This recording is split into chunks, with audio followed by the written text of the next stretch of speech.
Assalamualaikum warahmatullahi wabarakatuh. Bismillahirrahmanirrahim.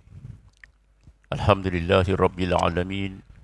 Wassalatu wassalamu ala asyrafil anbiya'i wal mursalin wa ala alihi wa sahbihi wa man tabi'ahum bi ihsanin ila yaumiddin. Subhanaka la ilma lana illa ma 'allamtana innaka antal alimul hakim. ولا حول ولا قوة إلا بالله العلي العظيم. اللهم فقهنا في الدين وعلمنا التأويل. اللهم إنا نسألك الهدى والتقى والعفاف والغنى. Saya kasihi Tuan Imam kita, saya kasihi barisan ahli dan kuasa Masjid At-Taqwa, para jemaah muslimin dan muslimat yang dirahmati dan dikasihi Allah Subhanahu wa taala. Alhamdulillah, tinggi-tinggi syukuran pada Allah Subhanahu Wa Taala. Kita masih lagi diberi peluang untuk menghirup udara pagi, boleh bernyawa, boleh hidup, diringankan tubuh, untuk hadir dalam di rumah Allah ini, salat subuh berjamaah. Dan insyaAllah kita diberi kekuatan untuk terus bersama dalam mengikuti kuliah subuh pada pagi ini. Ya. Tak semua orang kuat. Ada yang kuat, ada yang mengantuk, ada yang letih, ada yang balik, ada yang tunggu. Ya, apapun keputusan tuan-tuan, segalanya itu hasilnya kepada kita. Ya, apa yang kita tanam, itulah yang kita tumbuh. Apa yang kita makan, itulah zat yang akan berada dalam badan kita. Ya, kita banyak mengambil makanan kerohanian, gemuklah roh kita. Ya, dengan panduan-panduan Allah Subhanahu Wa Taala. Mudah-mudahan kita mudah menghadapi kehidupan dan persiapan kita untuk bertemu Allah Subhanahu Wa Taala. Baiklah, kita mulakan perbincangan kita dalam kuliah subuh pada malam ini, pada pagi ini. Kita nak melihat informasi, penerangan tentang kenikmatan ahli syurga. Ya. Macam mana nikmatnya ahli syurga tu? Macam kita makan kan? Sedap ke, tak sedap ke, ada nasi tambah ke dan sebagainya. Jadi, ayat yang akan saya bacakan, kita nak kongsi sebentar lagi, menerangkan kepada kita tentang beberapa kenikmatan ahli syurga. Berasaskan tafsir Ibnu Katsir. Ya. Ibnu Katsir ni kalau tengok dari biodata dia, dia meninggal ketika berumur 74 tahun. Ya, diriwayatkan di akhir hayat beliau, mata dia tak nampak lah. Dia tak kata buta je, tapi ada masalah penglihatan. Mungkin dia banyak membaca, banyak menulis, banyak bangun malam, banyak menangis. Ya, dan seumpamanya lah. Itulah ya, orang-orang ulama-ulama hebat zaman itu, dan hasil pemikirannya, tulisannya, ya, buah tangan pemikirannya itu kita kongsi pada malam ini, pada pagi ini. Mudah-mudahan bila kita masuk dalam syurga Adnin, kita akan bertemu. Ya. Kata Ibnu Abbas, ahli syurga Adnin ini, masuk kita boleh bertemu dengan mak bapak kita, saudara mara kita, guru-guru kita, orang-orang alim, ulama-ulama, ya, orang-orang soleh secara umumnya, dan mudah-mudahan termasuklah Ibnu Katsir. Ya, kitab yang kita guna untuk rujukan kita. Baik. Dalam surah Yasin ayat 55 hingga 58. Ya, yang selalu kita baca tu setiap hari tu. Firman Allah Subhanahu wa taala, a'udzubillahi minasyaitonir rajim. Inna ashabal jannati al-yawma fi sughulin fakihun. Hum wa azwajuhum fi zilalil 'alal araiki muttaki'un. Lahum fiha fakihatun wa lahum ma yad'un. Salamun qawlam mir rabbir rahim. Maksudnya, sesungguhnya penghuni syurga pada hari itu bersenang-senang. Itu informasi yang pertama, ya. Penghuni syurga pada hari itu bersenang-senang dalam kesibukan mereka. Mereka dan isteri-isteri mereka berada di tempat yang teduh. bertelekkan di atas dipan-dipan, ya, pelamin-pelamin, katil-katil yang empuk, yang mahal. Di syurga itu mereka memperoleh buah-buahan dan memperoleh apa yang mereka minta. Kepada mereka dikatakan salam, sebagai ucapan selamat dari Tuhan yang Maha Penyayang. Itulah ya informasi yang kita nak kongsi pada pagi ini, yang menerangkan bahawa penghuni syurga hidup dalam keadaan bersenang-senang. Di dunia ni bersenang juga ya. Tapi senang itu menyebabkan kadang-kadang kita sibuk, ya, lupa kita ni hamba Allah. Ya, lupa membuat amal kebajikan, amal soleh, kerana kita sibuk dengan kesenangan hidup. Diceritakan, dikisahkan dalam ayat ini, bagaimanakah bentuk kesenangan yang dilalui oleh ahli syurga. Mereka dan isteri-isteri mereka. Isteri-isteri mereka. Ramai isteri tu ya. Lebih daripada satu. Ya, mudah-mudahan isteri yang pertama ialah isteri yang soleha, yang hidup bersama suaminya dulu. Dia isteri yang soleha, masuk syurga bersama suaminya dan isteri-isterinya. Yang pertama. Isteri yang berikutnya ialah daripada kalangan bidadari. Kata ulama, ya, bidadari yang Allah nak beri kepada ahli syurga itu terpulanglah kepada Allah Subhanahu Wa Taala. Mungkin dapat seorang, mungkin dapat 2 orang, mungkin dapat 3 orang. Ya, itu semualah daripada Allah Subhanahu Wa Taala. Jadi mereka dan isteri-isteri mereka ni, ya, jadi ibu-ibu di belakang, perempuan seboleh-bolehnya jadilah isteri yang soleha. Ya, berarti zaman Nabi dulu, bila suami-suami mereka itu gugur, ya, sebagai syuhada, mati di medan perang, kebanyakan mereka tak kahwin. Kebanyakannya. Sebab dia nak bertemu nanti di syurga bersama dengan isterinya yang mati syahid tu. Ya, suami yang soleh. Kita tak tahu nanti dia kahwin lagi. Contohnya lah ya, dapat isteri dekat suami yang tak berapa dot tu lah. Itulah nanti suaminya. Ya, itulah suaminya. Suami yang terakhir ni itulah. Ya. Sebab itu zaman Nabi, sahabat-sahabat, kalau suami-suami mereka gugur di medan perang sebagai syuhada, ya, mereka tidak kahwin. Sebab mereka nak bertemu dengan suami-suami mereka nanti di syurga. Ya. Jadi mereka ni berada di tempat yang teduh. Maksudnya tidak panas. Ya. Tak ada aircon. Tak perlu aircon. Kalau di dunia ni panas. Ya. Lagi sekarang cuaca mencecah 38 darjah, 37. Ya, diramalkan oleh pihak meteorologi menjelang bulan 12 ni 38, 39 darjah Celsius. Cuaca cukup panas. Ya. Cukup panas cuaca. Tapi di syurga teduh. Mungkin tak perlu aircon. Aircon ni di dunia je. Ya, kalau tuan-tuan tengok, kalau kita pergi ke kawasan-kawasan peranginan di tempat-tempat tinggi atas bukit tu, mungkin di pergunungan, kalau kita tidur di situ sama ada di rumah tumpangan ke, homestay ke, apa ke, tak ada aircon. Ya, sebab cuaca dah memang sejuk. Teduh. Ya, tidak ada matahari yang memeritkan kulit dan pandangan mata kita. Dan itulah nanti suasana dalam syurga. Ya, kalau tuan-tuan ada pengalaman, katalah solat subuh di Masjidil Haram, tawaf kat bawah tu, kita akan rasa betapa dinginnya angin di waktu subuh. Ya, itulah mungkin angin yang bertiup, itu angin syurga tu ya. Nak kita sejuk tak sejuk. Ya, dan dia punya kudus tu lain macam ya. Kita baru dapat angin dia saja. Jadi kalau kita masuk syurga, bayangkan macam tu tuan-tuan ya. Kalau kita masuk Masjid Nabawi pun, ya, kita masuk Babul Salam tu, kita dah rasa pun dah lain dia punya aura dia tu ya. Itu baru masuk Masjid Nabawi, baru masuk Masjidil Haram, baru tawaf mengelilingi Kaabah. Apatah lagi kalau kita berada dalam syurga Allah Subhanahu Wa Taala. Ya.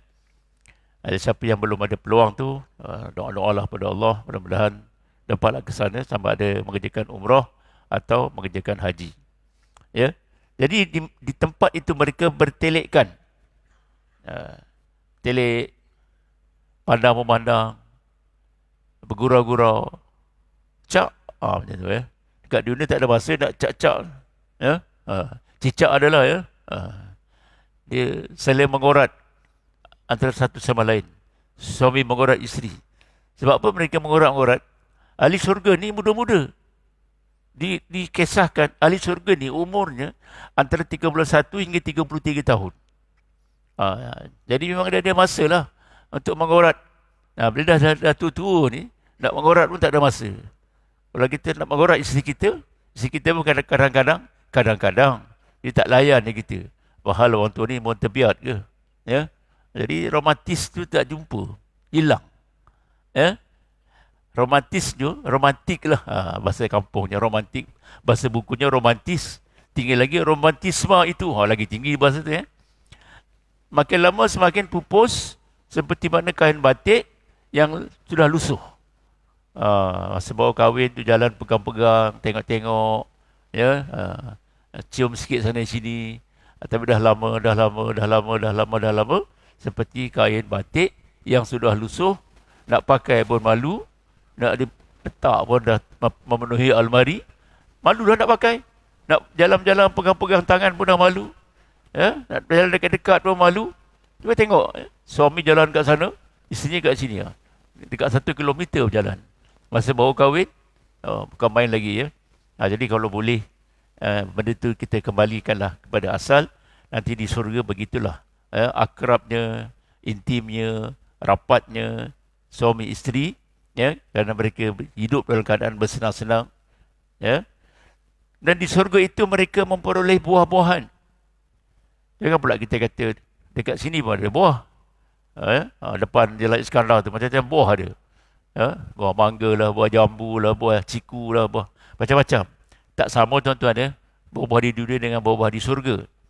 Di dunia ni kita makan sedap. 2 kali sedap lagi. 3 kali jemu dah. Asyik jambu je. Ya. Kalau beli durian pun dulu musangking lah. Sekarang hitam tu. Ada black tone pula tu. 1 hari sedap. 2 hari, 3 kali jemu dah. Walaupun mahal durian tu sekalipun, ya, akan sampai satu tahap jemu dia. Tapi di surga, makanan, khususnya buah-buahan yang kita makan tu, makin sedap. Kalau suami dia, makin handsome. Isterinya, makin cantik. Siapa yang tak terliur ni, kena pergi urut lah tuan-tuan. Sarapnya, shot di mana-mana tu. Ya, diceritakan bagaimana nikmat di syurga. Dia dengar relax, dia kosong macam. Tak ada. Bestnya. Kalau tak ada tu, cari tukang urut lah. Urut dan saraf kita. Ada benda tak betul. Ya. Sebab itu fitrah manusia. Fitrah manusia bila dia berselera, dia akan keluar. Ya. Kilang liur dia akan keluar, dia akan sedapnya. Ya. Itulah contoh. Ya. Di sana makin sedap. Ya. Kerana di surga ni, dia ada satu hari, ahli surga ni keluar ke pasar hari Jumaat. Bila dia keluar, isteri dia hantarlah dekat depan pintu tu. Ya. Balik daripada pasar, isteri dia tegur dia. Bang, tadi abang keluar daripada mahligai kita ni handsome lah. Balik, makin handsome ya. Ya, pergi handsome. Balik makin handsome, makin kacak. Itulah keluar biasaan penghuni syurga. Tidak ada rasa jemu, tidak ada rasa boring, tidak ada rasa stres, kerana mereka dalam keadaan bersenang-senang. Seronok ya. Ambil upah. Kerja di dunia. Kita menanam. Contoh tuan sekarang ni tengah menanam pokok. Dengan zikir tanam pokok. Ya, datang dengan majlis ilmu. Dapat macam-macam kesenangan. Modal kita untuk bertemu Allah Subhanahu Wa Taala dalam surga. Ya, semakin banyak kita bermodal, makin rajin kita bekerja kerana Allah Subhanahu Wa Taala atas nama ibadah, atas nama pengabdian diri kepada Allah Subhanahu Wa Taala, maka banyaklah gajinya. Banyak gaji, hebatlah hotelnya. Maksudnya hebatlah syurga kita di sana. Ya. Kemudian apa lagi? Dan mereka memperolehi apa yang mereka minta. Minta dapat. Ya? Jadi kita jadi macam kanak-kanak lah. Bah gula-gula bah, bagi bapak dia. Bah es krim bah, bagi bapak dia. Tak payah nak pergi kerja ke, bawa Grab ke dan sebagainya. Budak kita dah lebih kurang macam tu lah. Ya? Apa yang kita hasratkan, kita akan dapat di syurga. Maka dikatakan kepada mereka, siapa yang berkata tu? Allah. Ya, daripada Allah Subhanahu Wa Taala, salamun, salam, sejahtera. Di surga ni perkataan-perkataan yang popular, yang top ialah dua benda je. Salam dengan alhamdulillah. Untuk surga saja diberikan gelang daripada emas, daripada mutiara, diberikan pakaian surga, wa qalu alhamdulillah. Maka mereka berkata alhamdulillah. Ya. Masuk surga adnin, salamun. Salamun qawlan bir rabbir rahim. Salamun. Ya. Salamun bima sabartum. Ya, salam sejahtera ke atas kalian kerana kesabaran kalian. Ya, salamun bima sabartum. Fa ni'ma uqbaddar. Salam juga. Ya.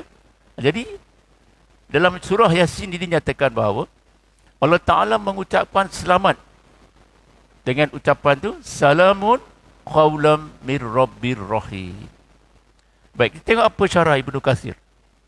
Allah Ta'ala memberitahu tentang nikmat-nikmat penghuni syurga. Ketika mereka sudah berhasil melalui beberapa perjalanan episod hari kiamat. Jadi hari kiamat ni, dia bermula dengan ditiupnya sangkakala. Sangkakala yang pertama tiup, habis semuanya. Hancur lebur dunia ni. Pokok-pokok, gunung-gunung, lautan habis semua habis. Habis, huyup. Kerana hancur lebur. Itu kiamat. Kemudian ditiup lagi sangkakala yang kedua. Jadi manusia ni dibangkitkan daripada kubur-kubur mereka. Dibangkitkan, kalau orang-orang beriman, dia buang-buang je lah. Abuk-abuk ke, debu-debu pada muka dia. Lama dalam kubur kan, dalam tanah. Lepas tu, okey. Dan mereka berjalan. Sebelum tu, mereka diberikan pakaian. Ada yang tak ada pakaian, ada yang ada pakaian.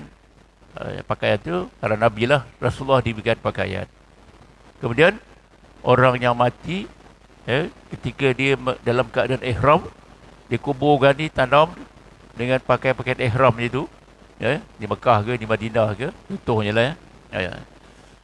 Besok dia bangkitkan di akhirat dengan pakaian ihram itulah. Habis kita ni macam mana? Telanjang ke? Kata ulama, kita masih lagi ada peluang untuk diberikan pakaian. Iaitu, kita ambillah peluang, rezeki yang Allah Ta'ala beri kepada kita, kita hadiahkanlah atau infakkanlah pakaian-pakaian kita kat rumah tu kepada orang-orang yang memerlukan. Pada fakir miskin, pada ibu tunggal yang miskin, pada anak asnaf zakat, kepada budak-budak, anak-anak saudara kita. Balik ni, tengok almari baju masing-masing, terutamanya orang perempuan. Almari baju dia 2-3 almari. Orang lelaki-lelaki satu almari je, kecil je. Perempuan ni banyak baju dia, cantik-cantik. Tapi dah tak boleh pakai. Sama ada dia sempit, sekarang dah gemuk, ataupun dah banyak fashion-fashion baru keluar, dia pakai pun, nanti orang ketawakan ni. Ni baju tahun bila ni kak? Dia pun baru nak pakai, gantung tu. Sedangkan baju tu kalau kita bagi pada fakir miskin, dia sangat suka, sangat gembira. Ya, sangat gembira. Saya pernah bagi satu baju batik tuan-tuan, elok lagi lah. Elok lagi saya bagi pada satu hamba Allah ni. Dia punya suka lah, ya Allah. Saya datang rumah Haji, datang rumah awak, datang rumah saya. Ya, kita bagi dia baju. Dia kau main suka, seronok dia dicium-cium punya baju tu. Contoh. Ya. Jadi, bila orang miskin dapat baju, tak sama dengan orang kaya dapat baju. Yang tak tahu berterima kasih dengan apa yang diberi itu, monyet aja. Dan monyet dapat bunga. Monyet dapat bunga, mana tahu dia cium bunga tu. Dia gonyok-gonyok je bunga tu habis. Bagai kera dapat sekuntum bunga. Jadi jangan kita begitulah. Jadi apa yang kita hadiahkan, kita berikan kepada orang-orang yang memerlukan pakaian, insya-Allah nanti kita dibangkitkan dalam keadaan berpakaian. Ya. Dan kita tengok orang berjalan, bergerak. Bermula episod tu. Berjalan. Ada yang jalan terlengkut-lengkut. Ada yang jalan dengan keadaan dia punya leher tu tinggi, jinjang. Lehernya paling panjang sekali. Jinjang lah, jinjang. Bukan jinjang Kuala Lumpur. Jinjang leher ni jinjang. Siapa itu orang? Itu adalah para muazzin. Jadi muazzin ni untung ni. Dia azan. Lepas tu solat dia azan. Nanti kat sana, panjang leher dia. Jadi kau tengok nanti orang leher panjang-panjang tu. Oh, aduh, ni Pak Bilal punya. Pak Bilal Masjid Taqwa rupanya. Tu rezeki dia lah. Ya. Allah beri dia suara yang cantik. Ya. Yang penting dia ikhlas. Nanti panjang lah. Kita nampak nanti orang dekat leher dia gantung dengan botol-botol. Macam-macam botol ada. Itulah peminum-peminum arak yang tegar. Nanti kita tengok orang tu melalak-lalak. Menjerit-jerit. Itulah penyanyi-penyanyi. Yang dulu hidup di dunia menyanyi. Melalak sana, melalak sini. Pentas sana, konsert yang pelik-pelik sana sini. Itulah hati keadaan dia. Macam-macam. Ya. Kita tengok. Itulah keadaannya. Ya, kita melalui 3 episod. Pertama sekali ialah sebelum dihisap tu, kita akan diberikan suratan amal. Kanan atau kiri. Jadi di sana pada hari kiamat ni, Allah Ta'ala beritahu, hari kiamat ialah hari yang tidak ada persahabatan. Kita tak kenal. Saya kenal Haji Anwar kan. Tapi saya tak kenal. Saya kenal kan Cikgu Jasman, Haji Jasman. Dia tengok saya tak kenal dia, dia tak kenal saya. Tu kawan. Kalau kita ada isteri tak kenal suami dia. Suami tak kenal isteri dia. Sebab masing-masing suspend. Aku ni macam mana ya? Surga ke neraka ya? Kena balon ke tak kena balon dia? Cemas. Jadi Allah menyebut dalam Quran bahawa hari kiamat itu hari tidak ada persahabatan. Walaupun di dunia dulu kita hebat, kita ramai follower, kita pemimpin, ramai pengikut kita, kita ketua itu, ketua ini, tapi di sana semua tu kita saling tidak kenal. Kita seperti pendatang asing. Bayangkan tuan-tuan, cemas tu.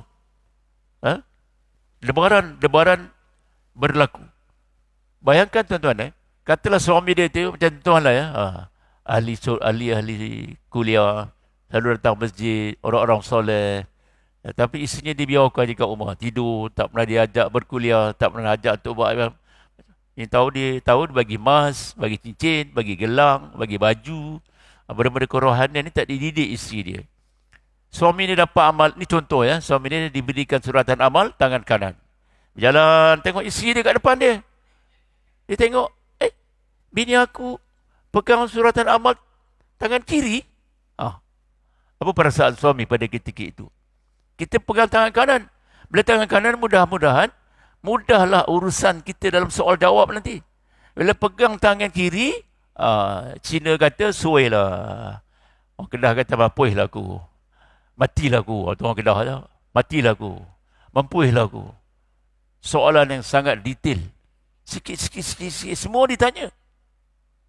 Sangat detail. Contohnya, apa yang benda yang paling simple dalam dunia ni? Senyum. Ya? Saya jumpa seseorang manusia, kita senyum kat dia. Tapi senyumanku tak dibalas. Dia senyum. Dia selamba je. Jadi mungkin orang yang senyum tu, dia akan terasa hati. Kenapa aku senyum, dia tak balas senyuman aku? Yalah, aku ada orang miskin. Aku ni siapa? Aku ni dekat Bukit Kapan ni aku macam lukut tepi gantang je. Kalau lukut dekat Perik Sen tak apa. Ni lukut tepi gantang. Orang tak pedulikan aku. Kecil hati dia. Ya? Senyuman yang tidak dibalas. Satu kecacatan. Yang orang itu nanti boleh tuntut di hadapan Allah. Wahai Tuhan, sipulan-sipulan dulu, aku lalu depan masjid Bukit Kapan dia. Aku senyum. Dia pun tak tahu aja. Aku nak tuntut dia. Pada ketika itu tuan-tuan ya, dalam keadaan suasana yang cukup suspend tu, orang cari segala peluang nak dapatkan pahala ekstra tu. Kalau dia ambillah pahala aku ni. Aku dulu menyakitkan hati kau, kau senyum, aku tak balas. Dapatlah. Kalau duit je 10 sen. Pahala dia. Dengan 10 sen tu lah. Dengan 10 miligram lah kata tuan ya. Akan memberatkan timbangan amal dia. Dan dia ada peluang masuk syurga Allah Subhanahu Wa Taala. Benda kecil-kecil. Jadi jangan memandang remeh benda senyum. Salam apatah lagi. Ya? Jadi kalau bagi salam, jawab salam, ikut kaedah Rasulullah. Rasulullah ni bila orang bagi salam, Rasulullah kalihkan badan ni seutusnya. Seutuhnya. Itu bahasa buku dia. Kalau tuan-tuan keluar masjid ni, jalan.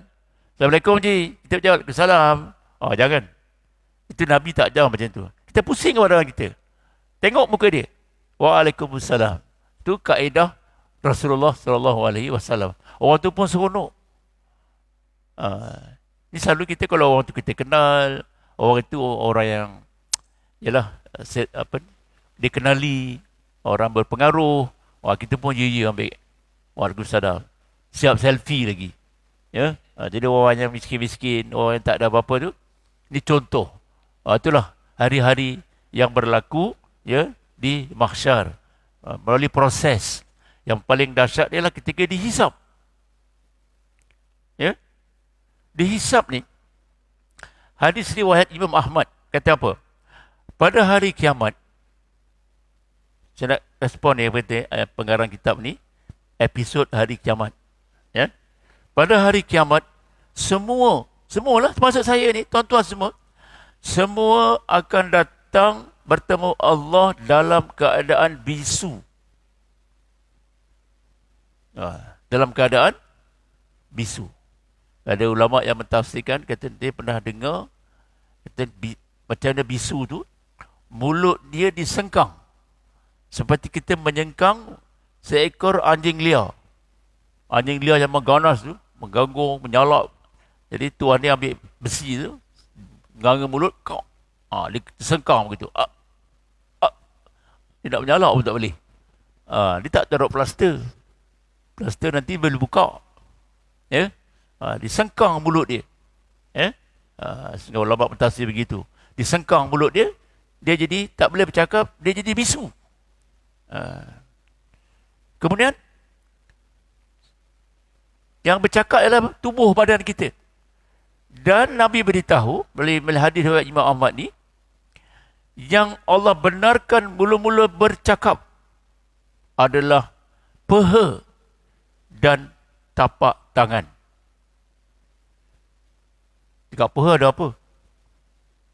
Dekat peha ada kemaluan. Kita akan terus terang ni. Kita belajar kan. Ini yang menjadi majlis ilmu. Dekat peha tu ada kemaluan. Sama ada kemaluan tu lelaki atau perempuan. Tengoklah jantina kita. Benda tu, alat sulit tu akan bercakap di hadapan Allah. Kerana apa? Itulah dia dulu kau hidup di dunia berzina. Buat maksiat. Dia boleh mungkin dia argue depan Allah. Wahai Tuhan, aku sihat.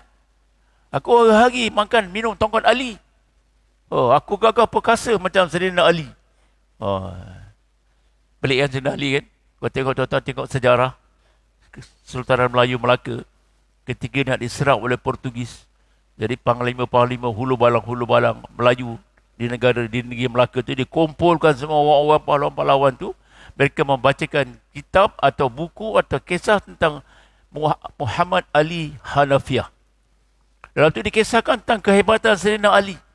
Dia kata Sayyidina Ali ni, bila dia pulas pedang itu, sekali pusing aja, angin pedang tu mati. Jadi pahlawan-pahlawan tu tengok macam tu, bersemangatlah dia. Tu contohnya, ada banyak benda lah. Tapi orang Melayu tu Ali lah selalu. Tongkat Ali lah, apa semua Ali, Pak Ali, Pak Li. Orang lain tu Melayu tak apa. Jadi dia banyak minum tongkat Ali, makan tongkat Ali. Sebab tu saya kuat. Nampak perempuan cantik, saya kejar. Ini berlaku tuan-tuan sekalian. Kes-kes yang terbaru ni. Datuk dengan cucu. Mertua dengan menantu. Ipar sama ipar. Anak dengan mak. Anak dengan mak. Ni kisah benar ni. Bapak dia tu minta maaf lah. Bapak dia tu pemandu lori. Bukan saya nak menghina pemandu lori. Tidak, ni kisah tu berlaku kepada keluarga yang bapak dia bawa lori. Jadi suami dia jarang balik. Berlaku pada mak dia, pada isteri dia. Dia bersama dengan anak lelaki dia. Yang kata 3, umur 13, 15 tahun. Macam tu tuan. Ya. Yang bawa lori tu selamba je. Buat kat sana tu, macam-macam berlaku di rumah. Ya. Macam-macam berlaku di rumah. Kalau contoh, nanti peha tu bercakap. Berzina. Mutakhir ni, zina tu dah macam cerita, macam kita baca komik lah. Sana ada, situ ada, situ ada, situ ada. Mana-mana jalan yang tidak ada perzinaan sekarang. Sangat dahsyat tuan. Akhir zaman ni. Ya, akhir zaman ni, pergaduhan, perzinaan, bunuh-membunuh, sangat berleluasa. Ya, akhir zaman ni. Pembunuhan, sikit bunuh, sikit tembak, ya, pancung, tanam, kambus, simen, ya, dan sebagainya. Kemudian telapak tangan. Dia bercakap tu. Telapak tangan tu bercakap. Akulah dulu ni pegang handphone. Aku duduk di Ni 9. Ni 9 ni, tengah perang ni. Jadi tangan aku ni aktif. Aku buat fitnah sana, fitnah sini, itu, ini. Tangan nanti akan bercakap. Berhati-hati tuan-tuan ya, dengan media sosial ni. Ya? Jadi tangan ni nanti bila bercakap depan Allah, penuh dengan maksiat yang kita lakukan, melaksanakan fitnah dan sebagainya melalui telapak tangan. Malu. Tengok orang kenal. Kiri kanan kita pula orang bagi kapal. Jalan Iskandar, Jalan Rebung. Jalan apa lagi? Jalan Amno. Hebat pergi kapal ni. Jalan Amno pun ada ya. Ya? Malu. Orang tahu kita. Patutlah dia tu terkenal sebagai perogol bersiri. Orang tak tahu jadi tahu. Lebih-lebih lagi kita hidup dulu di dunia. Kerja kita tak ada lain buka aib orang. Tengok kat masjid ni kan. Asyik menguap. Sekejap menguap. Sekejap dah mengantuk. Dia pun snap. Pap. Viral. Lihatlah kawan kita ni. Menguap aja. Oi boy, balik je lah dia kata. Dia viral. Dia waktu dah cakap, Mr. Menguap. Dah dapat satu pangkat. Kecil hatilah tuan itu. Betul sebarlah satu dunia dah bertengok je. Dia tahu orang tanya Malim. Saya nak cari siapa yang Mr. Menguap tu ya. Orang tak tahu pun jadi tabu. Tapak tangan tu. Contoh ni nampak kecil. Tapi boleh berlaku dengan mudah di zaman media sosial ni. Ya, jadi hati-hatilah tuan-tuan. Kata Ibnu Abbas, ya. Tidak fokus sini ya. Kata Ibnu Abbas, pertanyaan-pertanyaan yang ditanya tu bukan berbentuk puji-pujian. Bagusnya dulu kau dekat masjid bagi kapal, rajin kuliah subuh. Rajin mengemuk lantai masjid. Rajin gotong royong. Kata Ibnu Abbas, tak, bukan itu. Pertanyaan yang ditanya kepada mereka, ya, bukan pertanyaan yang mengandungi pujian kepada perbuatan-perbuatan baik mereka, kata Ibnu Abbas. Tetapi pertanyaan bersifat celaan dan perbuatan dosa-dosa mereka.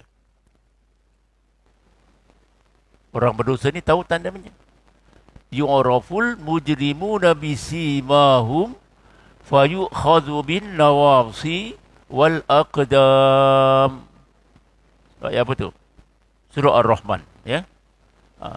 Orang-orang berdosa itu diketahui daripada melihat tanda-tandanya.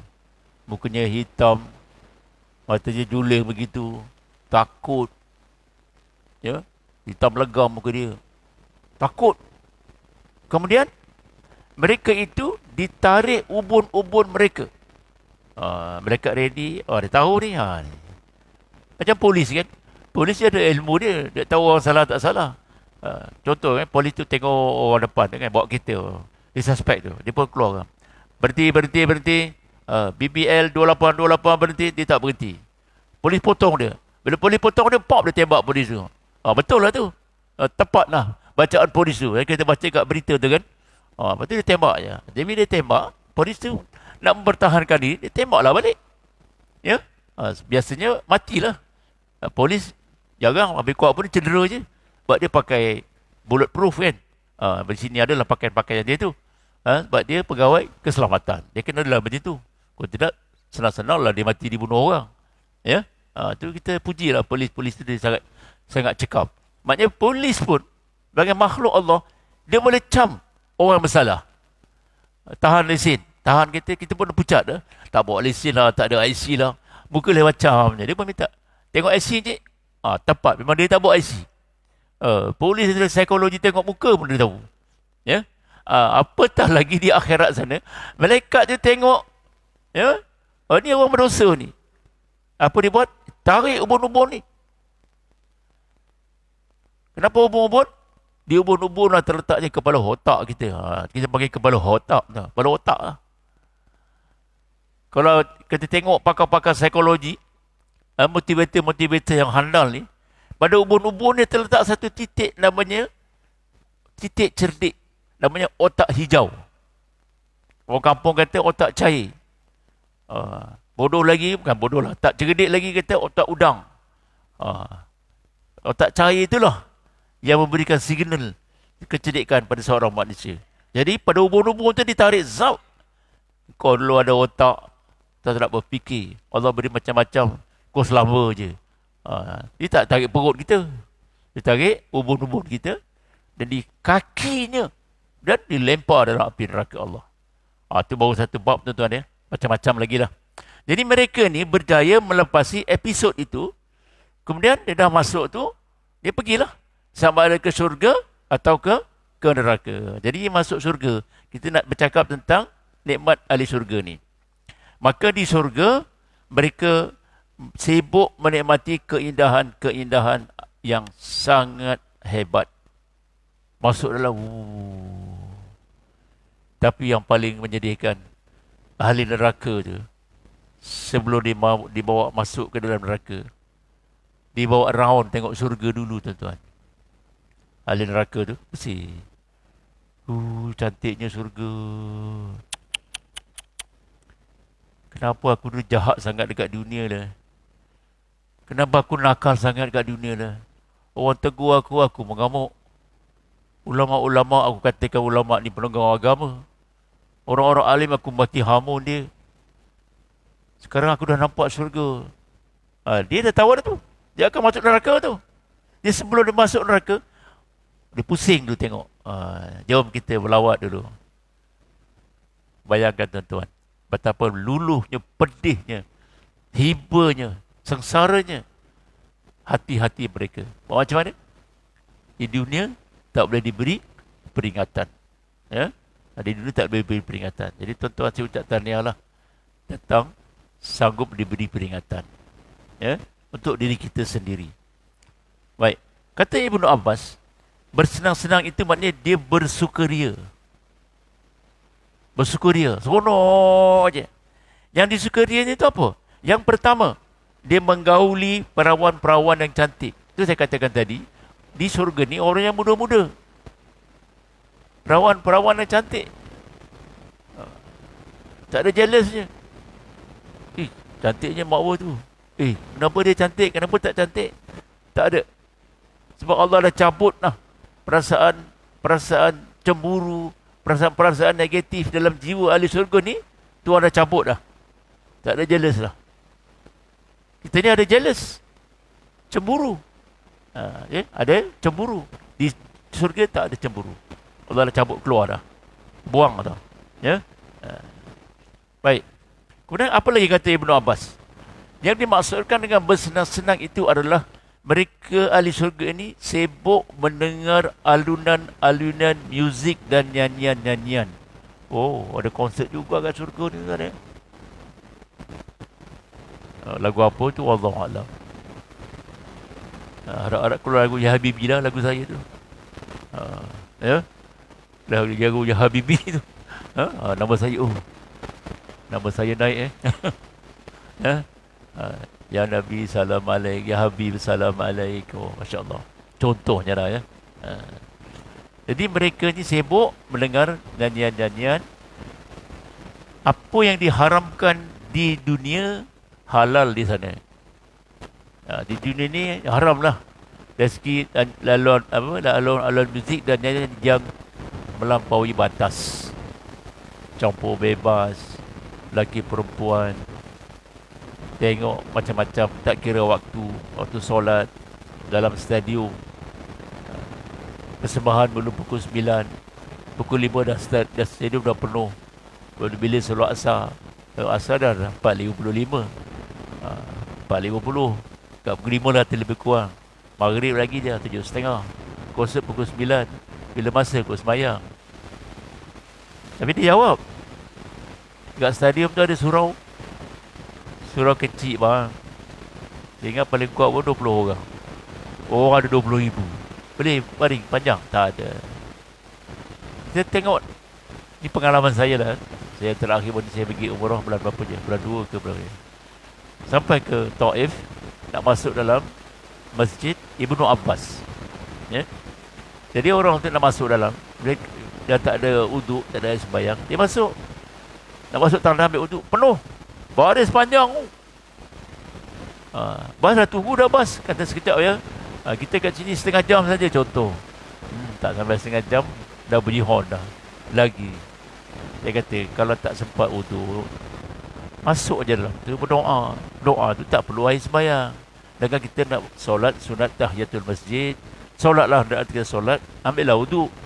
Kalau tak ada uduk dalam keadaan panjang, masa terhad, ya, kita pergi dalam rombongan, dalam trip, masuk dalam, doa lah. Oh ya ke? Itulah kita pergi ni kena ada ilmu lah. Jangan orang pergi, kita pergi. Tapi orang pergi ada persiapan, kita pergi ikut saja.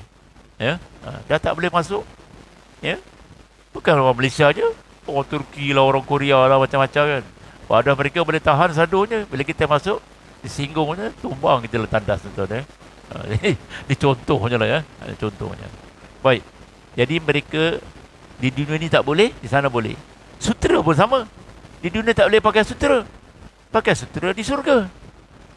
Di dunia tak boleh minum arak. Di sana ada minum arak. Sungai arak lagi tuan-tuan. Minumlah. Terjunlah dalam tu. Itulah hebatnya. Kerana dunia ini ialah penjara bagi orang mukmin. Penjara. Ada yang boleh, ada yang tak boleh. Melawat. Kita digalakkan melawat ziarah. Tapi ahli penjara tak boleh melawat sesuka hati. Ada waktu melawat dia. Tengok kita ni jadi macam mana. Kadang tu ada jaring je. Tengok muka sana, tengok muka sini. Pegang pun tak boleh. Tengoklah kesalahan dia. Saya pun tak berjalan lah apa akta-akta dia. Tapi lebih kurang macam tu lah. Ya? Melangkah hari raya tu boleh lah. Itu pun di bawah kawalan yang ketat. Nak masuk kena cek bawa apa. Bawa pistol ke, bawa peluru ke. Nanti dia bagi kat abang dia ke suami dia. Dia bagi punya pistol. Contoh. Nanti dia mengawak. Warden pun dia tembak jangan. Ya? Sangat ketat. Begitulah orang Muslim, orang mukmin hidup di dunia seperti duduk dalam penjara. Banyak kena terikat dengan banyak peraturan. Nak bebas bersukaria dalam syurga. Baik, daripada Usamah bin Zaid radhiyallahu anhu berkata, nak menceritakan keadaan syurga ni ya. Nabi beritahu, dalam syurga itu ada cahaya yang berkilau-kilauan. Dan kita masuk je, cantik. Ya, dengan lasernya.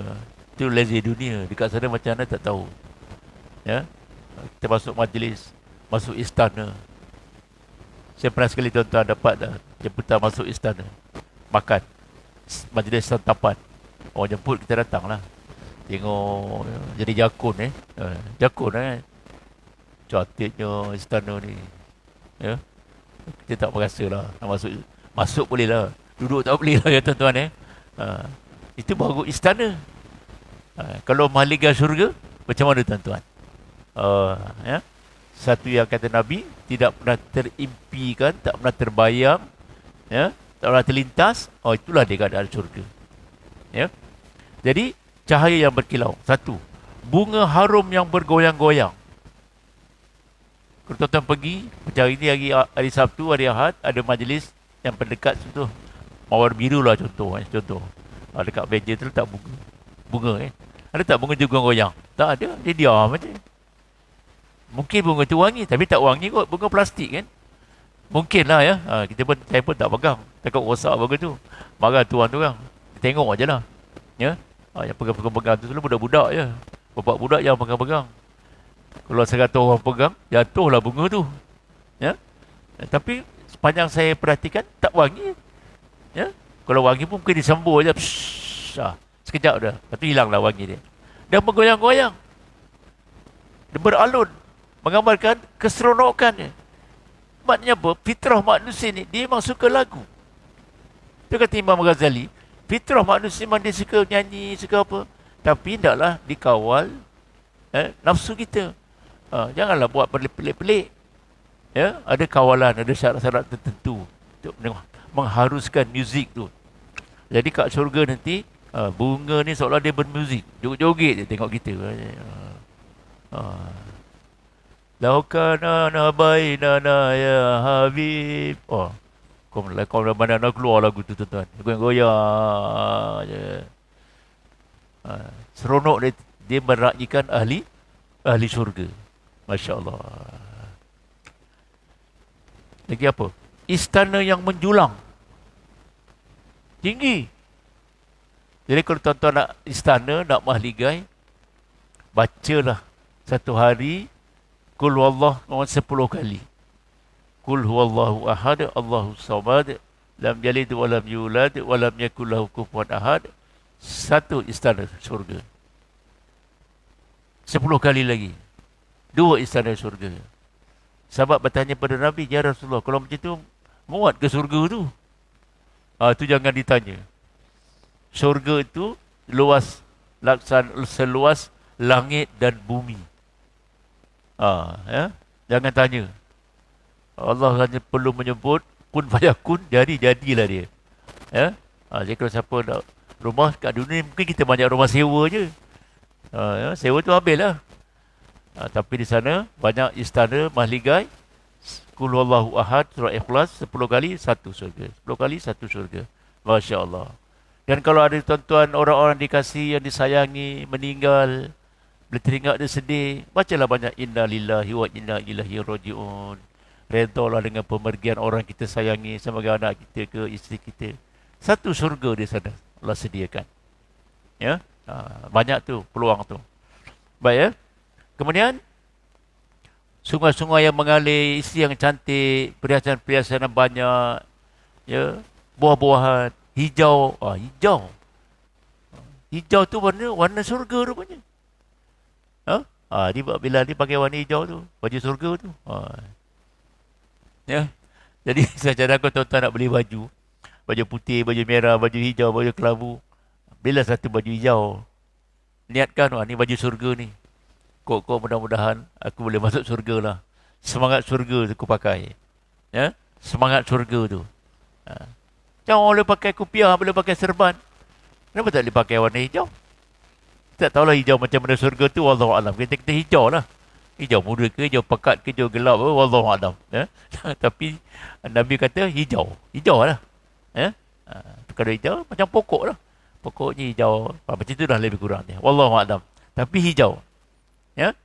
Dan kesenangan berada di tempat yang tinggi. Baik. Tengok ujung ayat ni. Salamun qaulam min rabbir rahim. Kata Ibnu Abbas, ya, Allah Ta'ala sendiri yang mengucapkan salam kepada penghuni syurga. Apa maksud salamun qaulam min rabbir rahim? Ucapan salam sejahtera dari Tuhan. Dari Tuhan. Mana Tuhan Allah Ta'ala memberi salam kepada ahli syurga. Tidak bawah syurga ni, tengah seronok itulah dengan pokok bunga goyang-goyang, dengan warna hijau, dengan nikmatnya, dengan kesenangan, dengan buah-buahan, dengan isteri-isteri yang cantik-cantik, dengan muzik dan sebagainya. Maka di atas kita ni lalu dengan menyebut dengan mengalunkan dengan apalah bahasa yang sesuai. Salamun qawlam bir rabbir rahim. Iaitu Allah Ta'ala lalu di atas penghuni syurga dan mengucapkan salam. Masya Allah. Hebat tu tuan. Tapi kita kata, siapa datang rumah Allah ni ialah tetamu Allah. Tuhan ni tetamu Allah. Ni rumah Allah. Jauh daripada tu, syurga juga adalah tetamu Allah. Macam kita lah. Bagi salam. Masuk. Kita buat kenduri ke, buat majlis ke. Masuk. Dia lagi hebat daripada tu. Ya. Allah memberi salam kepada penghuni syurga. Allah lalu di atas penghuni syurga dengan ucapan tadi, salamun qawlam bir rabbir rahim. Ya. Tapi kadang-kadang kita orang kampung ni bila baca Yasin sampai salamun qawlam bir rabbir rahim diulang. Ada 3 kali lah, 7 kali lah, 11 kali. Ya. Yang saya kaji-kaji tidak ada nas. Tapi nak baca tak salah, itu Quran kan. Taklah dosa. Sampai salamun qawlam bir rabbir rahim diulang 3 kali, 5 kali. Tak apalah, baca lah Quran. Ya. Dia kata, oi tak boleh lah. Jangan kata tak boleh. Yang kita baca tu Quran. Tapi tidak ada nas yang kita mesti baca ni, tak ada. Ya. Nak baca, sila. Ya. Jangan marah tuan imam pula. Oi, bida'ah tau. Kau jangan baca tu. Jangan. Ya. Yang dibaca juga tu Quran. Kalau kita suka, kita nak, kita baca lah. Tak nak, tak baca pun tak apa. Sebab kita dah baca Quran tu, sampai ayat tu kita teruskan saja lah. Ya? Tapi, yang sebenarnya, hakikatnya ialah, salamun qawlam mir rabbir rahim itu ialah, Allah lalu di atas penghuni syurga dan memberi salam kepada penghuni syurga sebagai tanda Allah memuliakan penghuni syurga. Mulia tuan-tuan. Ya? Jadi untuk dapat kemuliaan, diraikan oleh Allah sendiri yang meraikan kita dengan ucapan salamun qawlam bir rabbir rahim. Daftarlah sebagai ahli syurga. Daftarlah di mana-mana. Mendaftarlah sebagai ahli syurga. Datang ke masjid, datang ke surau, buat kebajikan, buat amal soleh. Itu semua mendaftar nanti. Mendaftar jadi ahli syurga. Tak sama ahli syurga dengan ahli neraka. La yastawi ashabun nari wa ashabul jannah. Ashabul jannati humul faizun. Tidak sama ahli syurga dengan ahli neraka. Ahli syurga itulah mereka al-faizun, orang-orang yang berjaya. Ya. Jadi saya rasa sekarang itu saja kuliah kita untuk bulan ini, bulan Safar.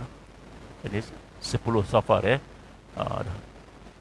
Kita perbanyakkanlah ibadat kita pada Allah Subhanahu Wa Taala. Mudah-mudahan kita jadi tetamu Allah Subhanahu Wa Taala. Allah beri salam kepada kita, ahli syurga insya-Allah. Salamun qawlam bir rabbir rahim. Masya Allah, betapa nikmatnya tuan-tuan ya. Wallahu a'lam. Wabillahi taufiq wal hidayah. Wassalamualaikum warahmatullahi taala wabarakatuh. Subhanakallahumma bihamdika asyhadu an la ilaha illa anta astaghfiruka wa atubu ilaik. Bismillahirrahmanirrahim. Wal 'asr. Innal insana lafi khusr. Illa allazina amanu wa 'amilus solihat. Wa tawassaw bil haqqi wa tawassaw bis sabr.